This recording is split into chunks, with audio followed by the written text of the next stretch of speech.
Good morning, my name is Dr. Jeremy McAnulty from New South Wales Health, and I'm here with a COVID update for Tuesday the 22nd of February 2022.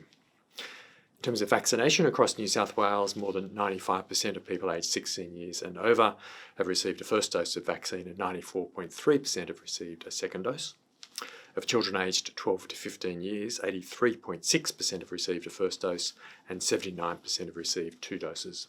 Of children aged 5 to 11 years, 46.7% have received a first dose of vaccine. And of people aged 16 years and over in New South Wales, 51.7% have received a booster dose.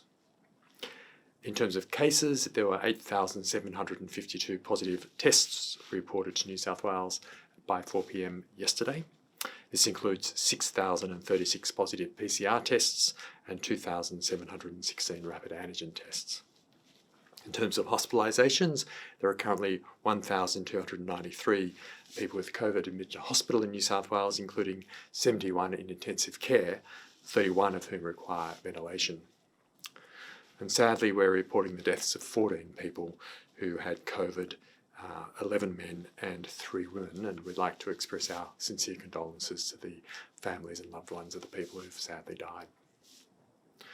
As restrictions eased in a staged way across New South Wales, it's important to remind everyone that for the next 3 days, it's still mandatory to wear masks indoors.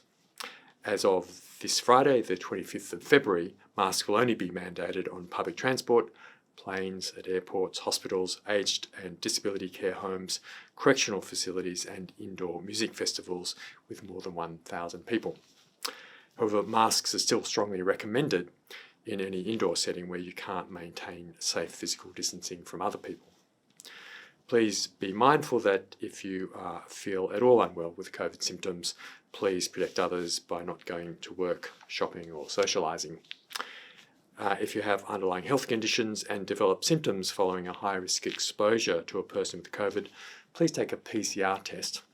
PCR tests are now much more readily available and are more sensitive than rapid antigen tests. So if you have COVID and are at increased risk of severe disease, you can get diagnosed and treated faster if need be.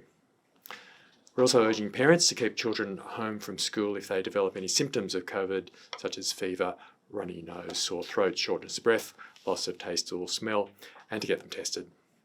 Parents of primary school aged children are reminded to ensure their children receive a second dose of COVID vaccine 3 to 6 weeks after getting their first dose. Many HSC students, in fact everyone 16 years and over, are now eligible for booster doses, provided they've had their primary vaccine doses, their second dose of vaccine at least 3 months ago. A booster dose will help ensure you stay protected against COVID-19 during the important year of schooling if you're an HSC student, for example. So thanks again to everyone for coming forward for vaccination and for getting tested if you have any symptoms.